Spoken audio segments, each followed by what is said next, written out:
Saudações, meu irmão, minha irmã.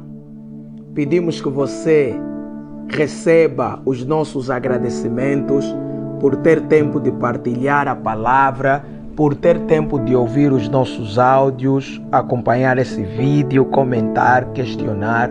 Estamos no dia 27 de novembro, estamos estudando o livro de Atos, capítulo de número 13, e Deus tem sido glorificado. Continue nos acompanhando, partilhe e medite naquilo que houver dúvida. É favor questionar, que teremos todo o prazer em juntos compreendermos a vontade de Deus através das suas palavras.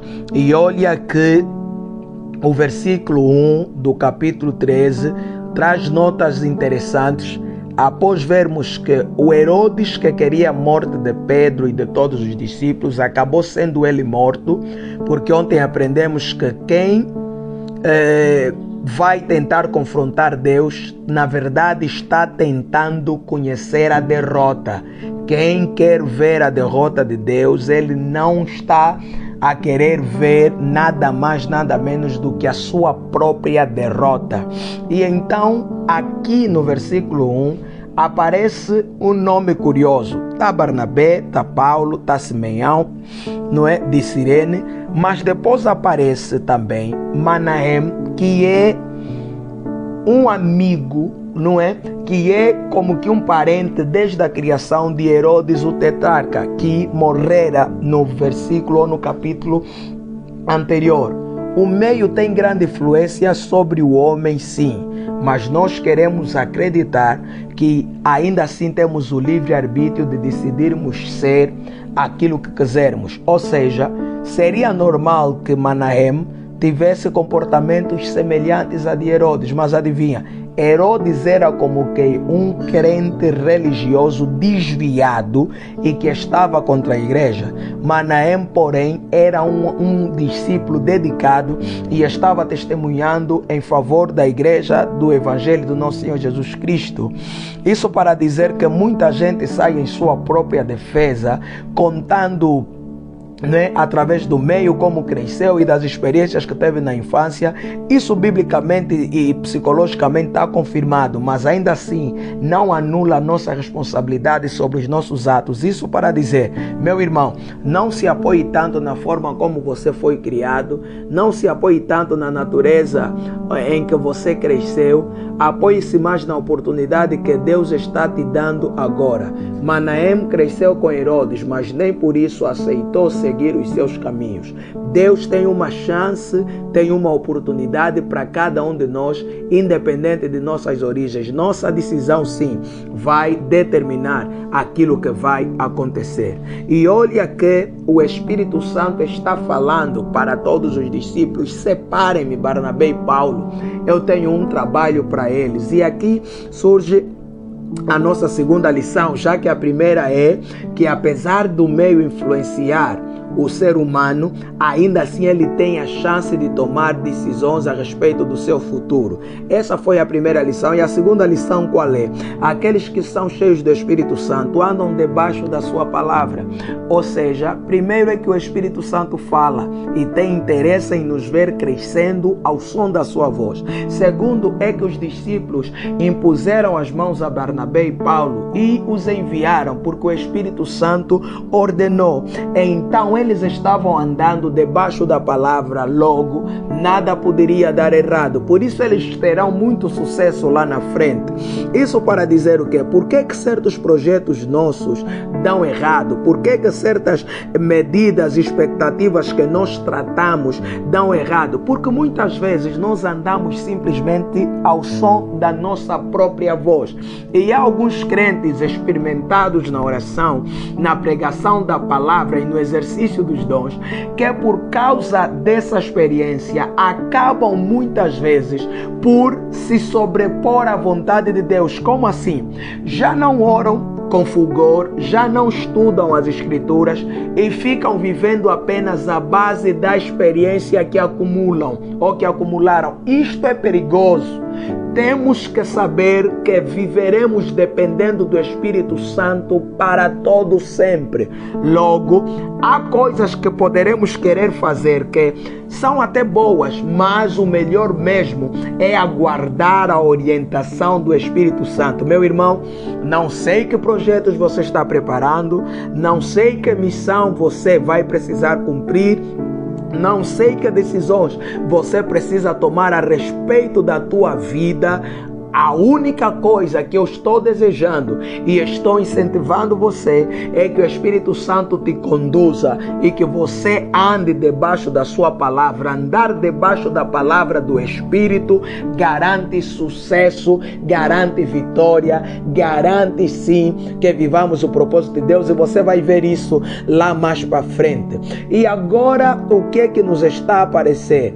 Paulo e Barnabé vão encontrar em Chipre um homem chamado Bar-Jesus. Pois este homem também não é que era mágico, Elimas, o mágico, e também era falso profeta, reinava sobre Chipre, ninguém o parava, ele era o grande, ele era quem fazia e desfazia. E atenção que aqui o Espírito Santo orienta o Dr. Lucas a esclarecer quem ele é, e já vamos ver a prova. Mas isso para dizer o quê? Que naquela altura, esse Bar-Jesus, os que o conheciam em Chipre o tinham como um verdadeiro profeta. É o Espírito Santo quem o vai revelar como falso e mentiroso. E olha aqui, este Elimas apercebeu-se que o procônsul queria ouvir a palavra de Deus, porque ele era um homem culto, um homem cheio de sabedoria, e queria mesmo ouvir a palavra de Deus. Mas Elimas se colocava como barreira. Como barreira por quê? Porque ele sabia que se Barnabé e Paulo entrassem na presença do procônsul e pregassem a palavra, ele logo seria tido como falso e até poderia se declarar a sua morte. E ele não queria perder o seu posto, ele não queria que as pessoas tivessem os seus olhos abertos. Os nossos inimigos são assim, eles levantam contra nós calúnias, difamações, eles fazem da tripa coração só para impedir que a verdade seja revelada. Há pessoas, o inimigo tem prazer em ver o mundo às cegas, o inimigo tem prazer em ver nossas famílias a viver debaixo da miséria, debaixo do conformismo com este mundo. O inimigo faz de tudo para bloquear, porque este é o plano dele. Mas ainda bem que aqui a nossa próxima lição está a declarar o quê? Que a verdade sempre prevalece diante da mentira, que a luz é maior do que as trevas, que aquele que está em nós é maior do que aquele que está no mundo. Por quê? Porque quando ele se levanta e o apóstolo Paulo percebe a ginástica que o homem, o carrossel que ele está aí a fazer para impedir que a palavra chegue ao procônsul, o que é que vai acontecer? Paulo fez uma retórica: até quando você vai se opor a Deus, seu falso e mentiroso? Por causa disso, olha a profecia, você vai ficar cego por algum tempo, porque as trevas não vão permanecer diante da luz, a mentira não vai prevalecer diante da verdade. E isto eu estou a pregar para ti, ó meu irmão, para ti, ó minha irmã, que se sente injustiçada, se sente desesperado, se sente ignorado, maltratado, se sente anulado, porque alguns preferiram acreditar na mentira a teu respeito do que na verdade. Deus te concedeu poder e autoridade, irmão. Deus te concedeu poder e autoridade, minha irmã. Descansa no Senhor, continue fazendo a tua parte, que certamente o mal não vai triunfar diante de ti. Certamente o mal não vai prevalecer. Continue só andando em santidade, continue só dependente de Deus, continue só fazendo o que foste chamado para fazer, que você vai experimentar o poder de Deus de forma soberana. E você vai ver que afinal, durante esse tempo todo, Ele estava trabalhando ao teu favor. Os teus inimigos estão a celebrar, mas a celebração deles tem fim. A tua, porém, é eterna. E olha que, mesmo diante da palavra profética, a misericórdia se manifestar. Como assim? O apóstolo Paulo não disse que ele ficaria cego a vida toda. O apóstolo Paulo disse que ele vai ficar cego por um tempo. Para quê? Para refletir, para pensar no que andou a fazer e assim voltar-se para Deus e ter acesso à conversão, ao arrependimento. Vê como é que o Espírito Santo é misericordioso. Vê como é que Deus é tão maravilhoso. Ele ainda tem interesse em salvar aquele que um dia lhe matou e ainda lhe quer matar. Ah, meus irmãos, Deus é muito bom. E olha que a partir do versículo 13 até o terminar deste capítulo, nós estamos a ver uma coisa maravilhosa. Aquele que era perseguidor agora está a pregar. Aquele que estava contra a igreja agora está a falar como parece até que ele esteve desde o princípio com Jesus, mas não. Aqui surge uma outra lição. Os que são apaixonados por Jesus andam na velocidade da fé. Ou seja, o apóstolo Paulo talvez poderia estar retraído por causa do que ele fez. O apóstolo Paulo talvez não lhe teria sido concedida a oportunidade pelos apóstolos já para começar a pregar. Mas o Espírito Santo tinha missão urgente com esse apaixonado. Ele se entregou, rendeu a vida a Jesus e por isso agora ele fala como até quem esteve lá no Gênesis.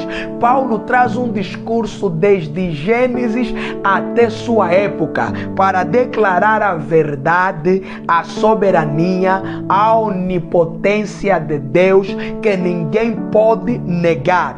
Paulo discursou e foi um discurso e tanto, foi uma declaração e tanto que levantaram-se inimigos dentro do povo judeu e incitaram o povo contra Paulo e Barnabé, mas ainda assim eles continuavam. E depois o que é que fizeram? Tiveram que recorrer às instâncias superiores, aqueles homens e mulheres de grande fama e de um status elevado, pois aqueles sim se posicionaram contra também, infelizmente, e Paulo e Barnabé tiveram que recuar. Recuar para quê? Para não perder a vida. Recuar para quê? Porque tinham a confirmação interior do Espírito Santo. Recuar para quê? Porque a sua parte estava feita. Isso é para encorajar você, minha irmã, você, meu irmão, que por mais que pregue para os teus familiares, colegas do trabalho, ou no teu bairro, parece que não te querem ouvir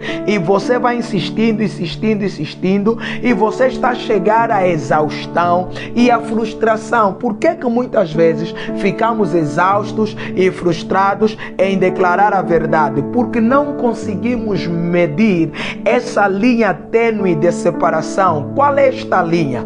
Nós fomos chamados para pregar e declarar a verdade do Espírito, mas converter corações somente o Espírito Santo pode fazer. Então, às vezes, por causa da frustração, nós estamos a querer inverter os papéis. Nós queremos converter as pessoas como que se quiséssemos colocar as nossas mãos no interior das pessoas e arrancar o coração de carne e colocar de pedra e colocar o de carne. Mas é o Espírito quem faz isso. Não somos nós. Por isso, Paulo e Barnabé, tranquilamente, você está acompanhando nos dois últimos versículos, 51 e 52, sacudiram os pés para dizer o quê? A nossa parte foi feita, o que tínhamos que fazer está feito, o que fomos chamados a executar, executamos. Agora é com o Espírito Santo. O mais importante é que nós não seremos julgados se vocês caírem nas trevas eternas. Meu irmão, é apenas isso que você tem que confirmar. Pare de bater a cabeça por quem não te ouve. Pare de bater a cabeça por quem não dá ouvidos aos teus conselhos. Deixa tudo nas mãos de Deus, porque Deus fará fará a justiça. Tão somente certifica que a tua parte está feita, porque quando a tua parte estiver feita, apesar de que os teus familiares não se convertam, ou os teus colegas do trabalho, ou a tua comunidade, você continuará alegre e cheio do Espírito Santo. Por quê? Porque você entendeu que é missão do Espírito Santo converter corações. De outra forma, por isso é que nós vamos ter crentes em nossas igrejas que podem pregar muito, efetuar, manifestar sinais e maravilhas, aconselhamento, mas são pessoas que volta e meia estão com a cara ou trombuda ou triste porque seu filho não se converte, sua filha não sai da prostituição, a mãe está preocupada porque sua filha não larga as drogas, seus netos não se convertem. Não deixe isso abalar o teu coração, não deixe isso aprisionar o teu coração nessa tristeza infernal.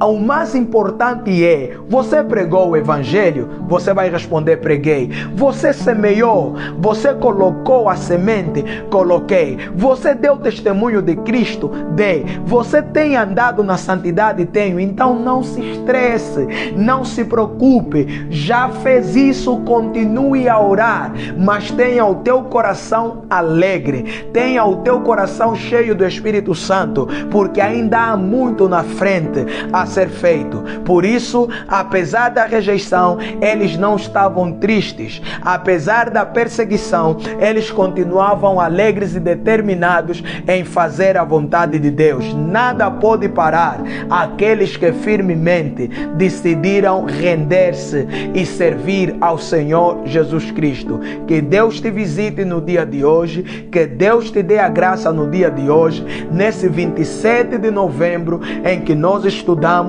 o livro de Atos dos Apóstolos, capítulo de número 13. Medite, partilhe e lê continuamente, cresça. Amanhã estamos de volta para o versículo ou para o capítulo 14. Que Deus, o nosso Deus, nos possa abençoar. Sem pressa, sem tempo a perder, creia que haverá um bom futuro. Deus te abençoe em o nome do Senhor Jesus Cristo.